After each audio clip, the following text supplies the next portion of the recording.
Hi, this is Ron Darling. This is Skip Lockwood. Hi, I'm Ron Swoboda of the 69 New York Mets, and you're listening to MetsMusings with Gary Mack.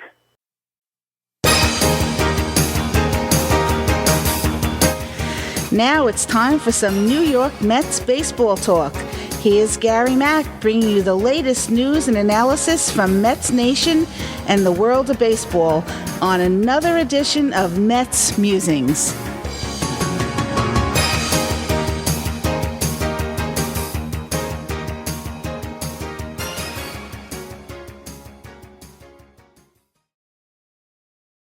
Hello, everyone, and welcome to another edition of Mets Musings. What a week it has been for the New York Mets.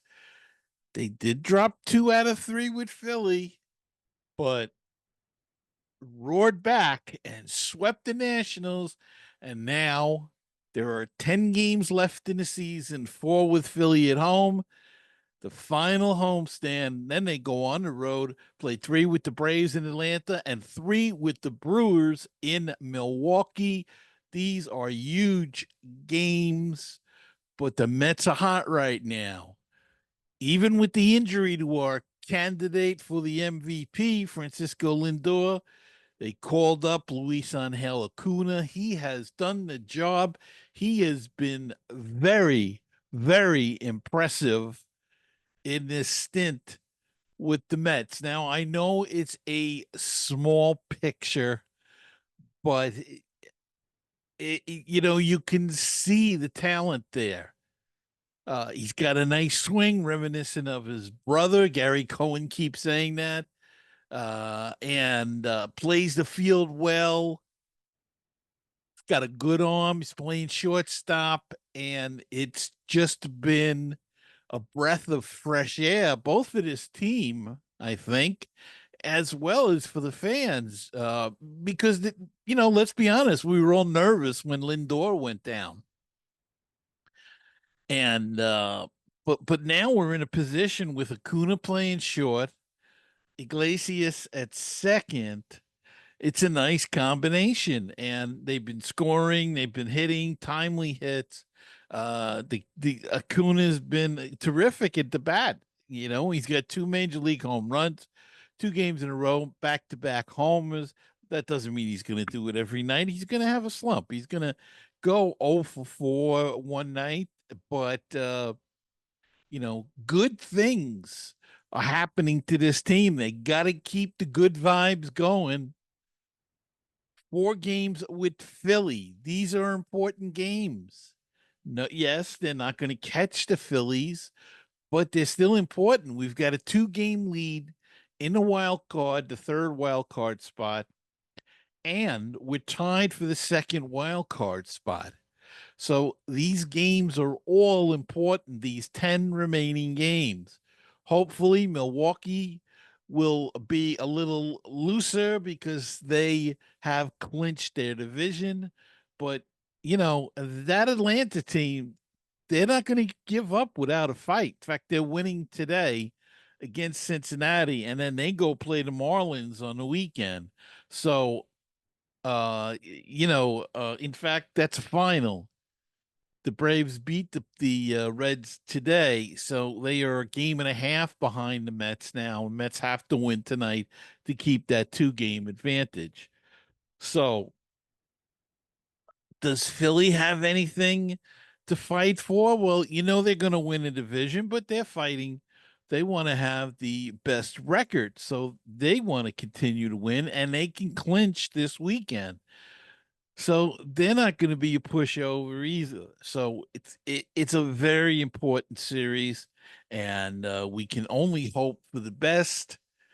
That this is what we battle for, to come down the last 10 games to be in a playoff spot, and I'd rather be 2 games up right now than 2 games behind, but I'd rather be 5 games up. or 7 games up, or 11 games up. Actually, I'd like to clinch that spot by now, but we haven't. So we're in a battle with Arizona for the 2nd and with Atlanta for the 3rd. Actually, it's Atlanta and Arizona where And the Mets are fighting for the last two wild card spots. Two of the three teams. One team is going to go home, and the other two are going to, continue on in the playoffs. So, as I said before, it is very crucial. All the series now are crucial. Now is the time to play your best ball, and especially then rolling into the playoffs. So, you know, Mets have got to go. Oh, I don't even know what they need to do to win this at this point. Would 6-4 do it? I don't think. I don't know. 7-3 definitely would be much better. 8-2, of course. 9-1 would be great. 10-0 would be fantastic. But it looks like, and it looks like the Mets have a good chance of winning 90 games this year. So this team has come together. It really has. And all of the, again, we've said this the last few weeks, but again, the moves that David Stern has made has come together on this team. They really have come together well and worked out. Jesse Winker, Phil Maton, Ryan Stanek now has been pitching really good. Um, Jose Iglesias, Luis Torren, you can go on and on. The guys he brought in have really, done a job and got this team in the position where it is. Now, Francisco Lindor is scratched from tonight's lineup with the Phillies, but he got good news on Monday when it was revealed that his back injury is not that serious. He spoke before Monday's game. He said he got good news after his MRI, and that his absence would be 3 to 5 days or 2 to 3 days. Now he may try to talk himself in the lineup, but if I'm the Mets, and it's going to be tough because you want your big guys in there. I'd give him an extra day or two because Acuna is getting the job done. He's not Lindor. Nobody's, saying that, but he's getting the job done right now. And it that's a big thing. They made a big point last night of saying about Marte that with his injuries, he's coming back, and at his age, at least he's fresh now, and he's been hitting. So, uh, you know, with Acuna up here now, they can move Iglesias in and out, start him again, and rest him a game when Lindor comes back. Lindor's had some time off. Maybe he's going to get refreshed now. So going into the playoffs and the end of the season, it will be better for him. So let's let him get completely healed up and be 100% before he comes back. In other injury news, Mets right-handed pitcher Christian Scott will undergo a hybrid Tommy John surgery and internal brace procedure early next week. He was placed on the injured list July 23rd with a UCL sprain, and he's been thrown off a mound, including bullpen sessions, but it's not getting any better.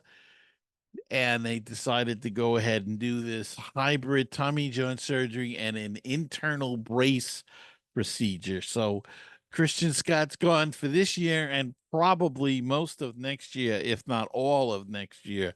So that's a little bit as a blow to the Mets.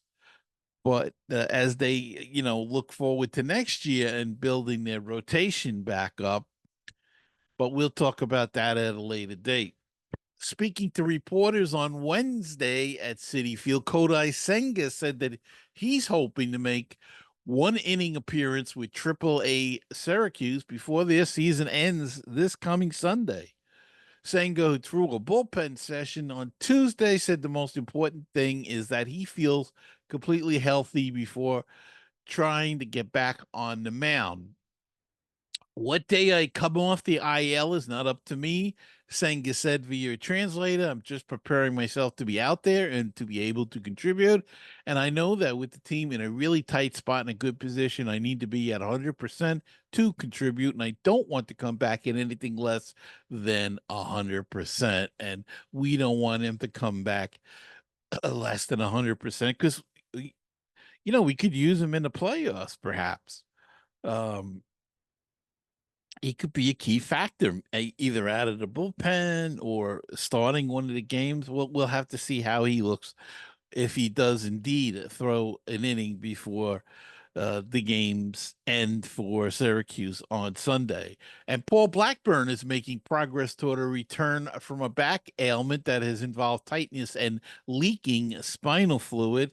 Blackburn said before yesterday's game he had gotten roughly 10 PRP, platelet rich plasma injections, and that he was targeting a return during the middle of next week, which would be like, I would presume, Wednesday or something like that. Uh, he initially missed the start after getting hit in the hand by a comebacker in San Diego in August. He was set to re enter the rotation on September 9th after making a rehab start on September 4th. But then this back issue came up, and it's called for a more extended absence. Tyler McGill's filled in for him, did a terrific job, made 4 starts. McGill pitched to a 1.69 ERA over 21.1 innings. So, again, somebody got hurt, somebody else stepped up. That's been a hallmark of the team this year, that they're able to do that. And, that's a good thing. That's how you win. Somebody falls down, somebody comes and picks him up. And one of the guys that needs to pick it up, and he looked like he was gonna, and then kind of fell back again, is Pete Alonso. And, his free agency will be a big topic this offseason, but Pete doesn't seem to worry about it. He spoke recently with Joel Sherman of the New York Post about the playoff chase and his future, and simply said that he has a gut feeling that things will work out. When Sherman asked him to clarify whether his positive feelings were for the Mets' playoff chances or his futures with the team, the first baseman smiled and said, both. So, look, I think it's no secret that he wants to come back. The question is, what do you pay him? I mean, he had turned down I think it was 6 years, 170, something like that. What do you pay him? I mean, is he worth 7 years at like 200, 210? He wants over 200 with the season that he's had. And yes, he's still hitting home runs, but the seasons, some of the numbers have dropped. His batting averages fallen off the last couple of years. His home run production, while it's remained somewhat steady, it's fallen off a little bit this year. His RBIs have fallen off just a slight bit so far. And so it begs the question, if anything, he should get a contract that's similar to Matt Olson in Atlanta, which was like, I think, 8 years and 160 plus or something like that, in that range. That would be fair, I would think. I'm not sure if I'd go more than 6 or 7 years. 7 years being tops, but if the Mets want to go 8 or go 7 with an option, if they can get him signed, they'll get him signed. The way things are looking now, if he was to walk, they have other options. And that's one thing we weren't, talking about. What would those options be? Well, let's take a break and come back and check on what options the Mets would have if Pete Alonso walks? Baseball and BBQ, your place for interesting baseball talk, opinions, and history. Baseball and BBQ, your place for barbecue recipes, tips, and interviews from the world of barbecue. If you like baseball and if you like barbecue, then tune in to Baseball and BBQ. Find us on iTunes, Stitcher, Google Play, and BaseballTalkRadio.com.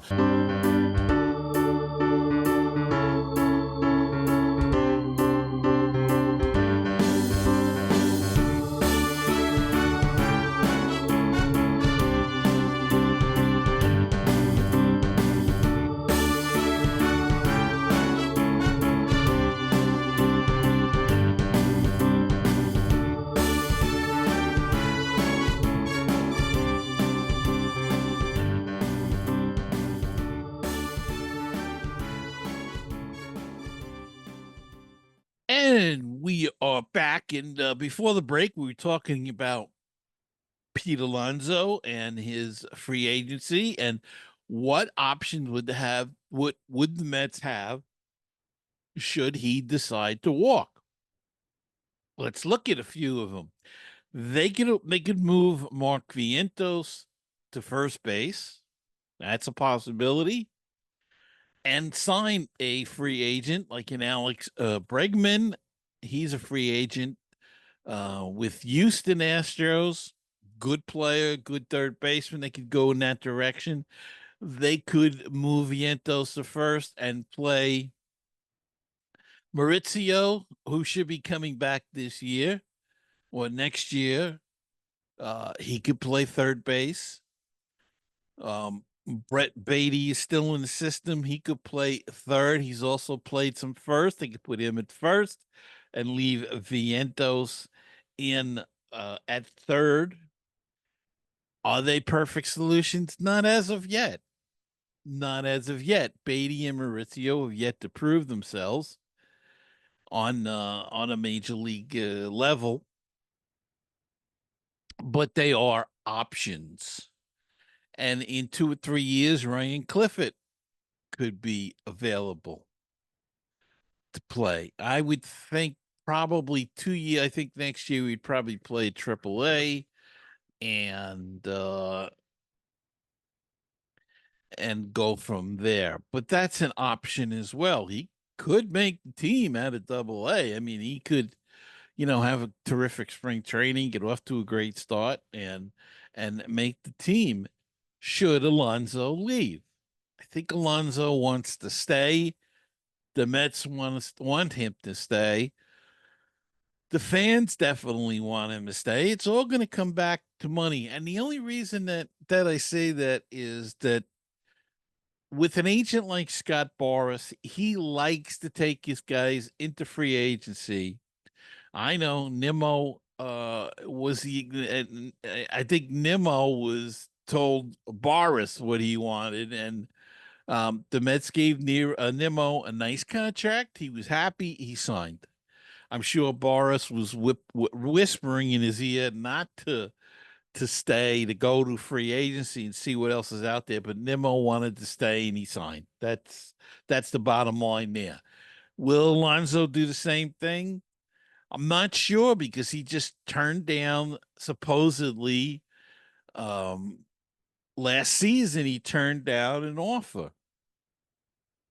I don't think the offer is going to get much better. He hasn't done that much this year to say that the offer that he got could be improved upon. So, and you don't want to get to a point where you start thinking, I should have took that offer. It's the best thing out there, because you never know.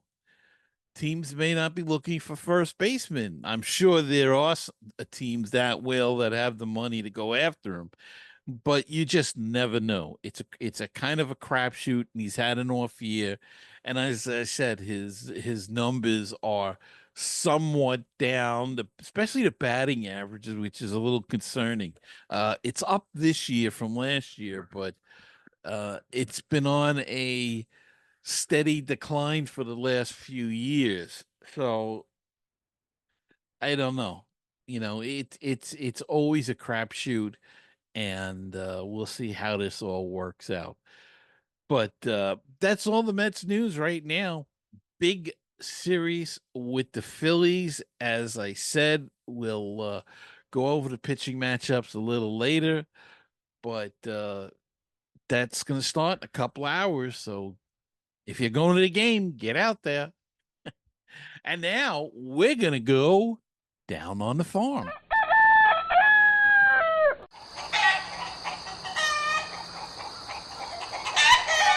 And Syracuse will end their season this Sunday, as I said before. But before they do, Mets prospect Jet Williams made his AAA debut on Tuesday night with Syracuse and picked up his first hit.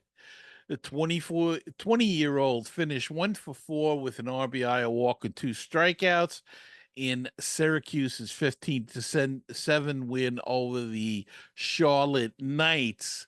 The next night, he went 2 for 4 and had a good game both in the field and at bat, though this season's been a tough one for Jet Williams. The Mets prospect was out most of the year with a wrist injury that he sustained in April, and it required surgery in June. He was out. He returned to Double-A Binghamton in August, but struggled at that level, going 8 for 44. That's a 182 average with 1 walk and 20 strikeouts in 10 games that he played with the Rumble Ponies.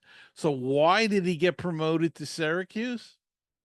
Well, the Mets wanted to see whether Williams can excel in the AAA level, and they wanted him to keep playing some more this year, and Binghamton season's over.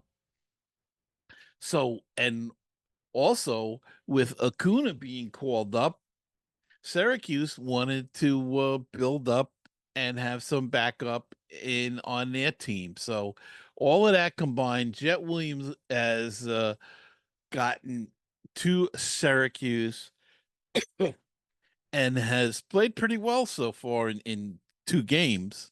It's only 2 games, but we'll see if he can finish decently to the end of the season on a AAA level. That's going to be good signs for the future.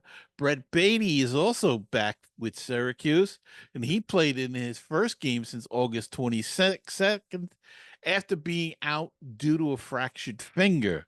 The results were not great, with Batty as the DH going 0 for 4 with 3 strikeouts.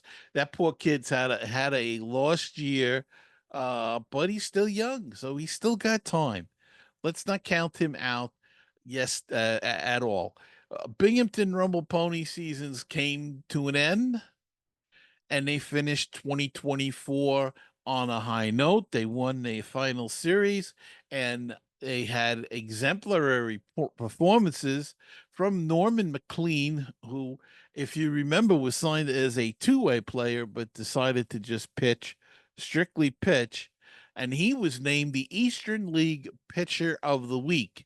And Ryan Clifford, whose OPS for the week was over 1,200. So good news for Binghamton. A couple of guys had some great close to their season, and they ended last Sunday. Kevin Parada had a great final week of what was an otherwise disappointing season. The former first rounder went 6 for 18 with a team leading 3 home runs for the week. Another guy that's been overlooked and has struggled a little bit. And sometimes, guys just struggle at certain levels. We don't know why. And they may move to the next level and then tear it up like you wouldn't believe.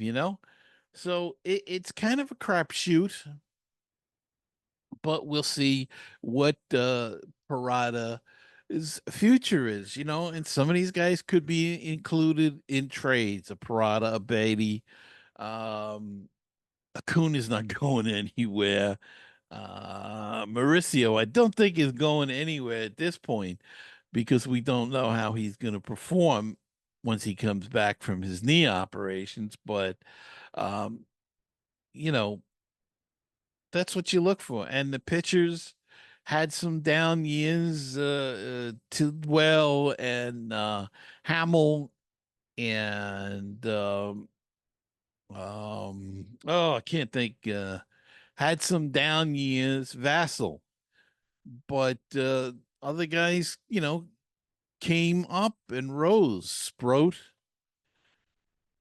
and Tong, and so it's a mix of everything. But there is hope that some of these guys can rebound next year and maybe make the big team. We'll have to see as they go on. All right, the big pitching matchup this weekend. Tonight, it's Taijuan Walker versus Luis Severino. Christopher Sanchez goes tomorrow night against David Peterson. Ranger Suarez goes against Sean Manaea. That should be a doozy of a pitching duel on Saturday. And Sunday, Zach Wheeler, the former Met, goes against to be determined. The Mets haven't announced too. Tyler McGill has been pitching in that spot. I think perhaps they wanted to see what Blackburn was going to do, whether he would be ready for that. So they didn't name anybody. I would think it would be McGill, but we'll wait and see. Don't believe they did anything, named anybody as of yet. So, that's the matchups. Walker, Severino, Sanchez against Peterson, Suarez against Manaea, and Zach Wheeler against TBD. So to be determined. So that's it. That's what we got for a matchup. And that's going to do it for this week's show. I hope you enjoyed it. I hope you'll tune in every week, or at least every edition of Mets Musings. We are on all of the audio podcast apps. So wherever you get your podcast, look for Mets Musings. We are on. The video version is on YouTube and on Rumble. So don't forget to follow us and subscribe and to like and all that positive stuff. And please, we like to build up our subscription base. The analytics tells us that about 17% of the people that watch are subscribed. The rest are the watchers. The rest of them are not subscribed. So if you watch and enjoy the show, please subscribe so we can get some of those numbers up there a little bit. All right, that's going to wrap it up for this week's show. I hope you enjoyed it again. And remember, 10 games left. This is it. When we'll be talking to you, we'll know more the next time. But until then, remember, keep the faith, stay optimistic, and let's go Mets. And I'm Gary Mack, and I'll see you next time on another edition of Mets Musing.